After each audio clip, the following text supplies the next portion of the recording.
C'est la sortie ciné de la semaine. Barbie est arrivé dans nos salles hier. Film avec Margot Robbie et Ryan Gosling. Il nous raconte les aventures de la célèbre poupée. Et à Lyon, Eric attendait forcément la sortie de ce film avec impatience. Eric est collectionneur. Il a des centaines de poupées Barbie chez lui. Lauriane Pellao était allée lui rendre visite il y a quelques mois. Regardez. Voici donc ma pièce au Barbie.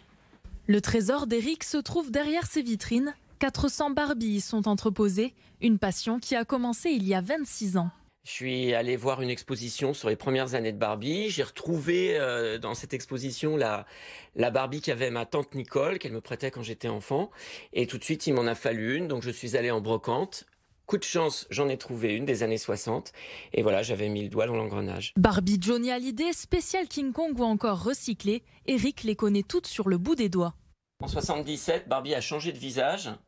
On appelle ça le visage superstar. Et on dit qu'elle a été faite d'après Farrah Fawcett dans Les Drôles de Dames.